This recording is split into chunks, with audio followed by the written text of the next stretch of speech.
So a question that I get a lot when people who are breaking into the tech industry reach out to me is, how much time is it going to take? How much time is it going to take for me to learn this new technology? How much time is it going to take for me to reach this new achievement or to get from where I'm at right now to where I want to go? And it is truly not that simple. What I've learned is not so much about time as it is making a dedicated, intentional decision every single day to keep certain habits, particularly habits that are going to help transform your career in the long run.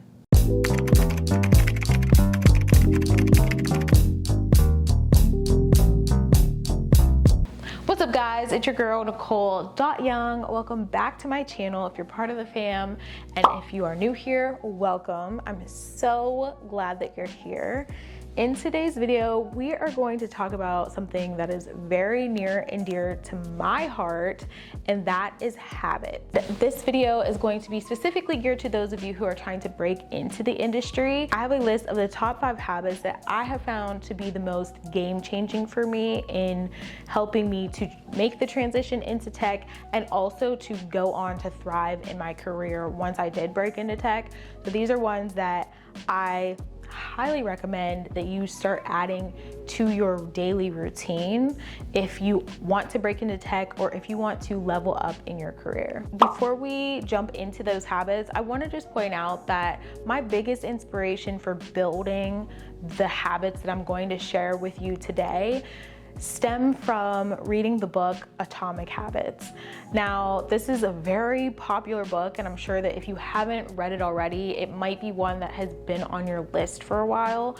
And I would highly recommend that if you haven't jumped into it, that you do read it or find the short form version of it so that you can get the gist of what James Clear, who is the author, is talking about.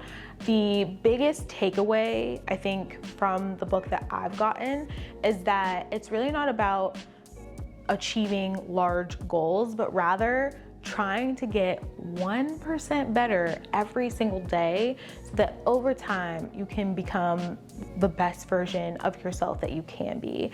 In the book, he says that if you can get 1% better each day for 1 year, you'll end up 37 times better by the time you're done, which is an insane amount better. Like I said, definitely check out the book if you haven't already. Let's get into these habits. So habit number 1 is to stay up to date with industry trends and technologies. I don't think I have to over-explain the fact that the tech industry is changing rapidly. It is literally changing so quickly every single day. And I think that is a big reason why this is such a in-demand industry to get into, because there is so much opportunity because things are changing so quickly. But with that means that if you are not staying committed to keeping up with what is happening, it will not be hard for you to get left behind. So I would say when you're doing this, to try to do a mixture of high-level trends and news that are just generally going on in the tech industry, and also mixing that with things that are specific to you. So what it is that you're trying to revolve your career around. It's gonna be a good mix to help you to really have a good view of what's going on so that you can make good decisions for you and how you need to pivot throughout your career. I would suggest just signing up for newsletters or subscribing to blogs. When things are going directly to your inbox or you're able to easily access them on social media, it makes the process a lot easier. And I would say 10 to 15 minutes a day is enough to be able to have like that full understanding. And when you think about 10 minutes a day over the course of a week, that's over an hour that you're dedicating to learning more about the industry. And over time, that's a lot of information that you're being able to take in and sift through and develop your knowledge on the industry. Habit number 2 is to practice your problem solving and tech skills. So this is an important one. It's probably one of the most important ones on the list, especially if you're someone that's shifting from a non-technical background into a technical position like software engineering. You're gonna need to dedicate a good amount of time every day to learning coding languages, new technologies, new software in order to break into those positions. So going about this, I would suggest doing project-based learning. So this is where you just work on personal projects over, just chip away at them until you're finished with them. And I do have a few videos on project-based learning and what that is if you're not familiar, but I do think that this is a very effective and more holistic way of learning different skill sets, especially technical ones. But with that, I think the most important thing is to set a reasonable amount of time. When I was first starting learning how to code, I was setting goals for like 3 to 4 hours a day. It seems like that would be a really smart thing to do, and you really get to get deep into the learning. But what would happen is that on days where I had other obligations and didn't have a full 3 to 4 hour block of time to dedicate to things, I would end up just completely skipping it, and I would miss lots of days throughout the week because of other things going on. Whatever you need to do to make it sustainable for you, I would say do that. Speaking of developing your tech skills, I wanted to share an opportunity with you from the sponsor of today's video, which is Skillcruch. Skillcruch has an online Break Into Tech program, which is really accessible to you no matter what your background or level of experience is. They have 2 tracks to choose from, front-end development and UX UI design. This is actually the exact program that I invested in when I decided to take myself seriously and really start pursuing a career in tech.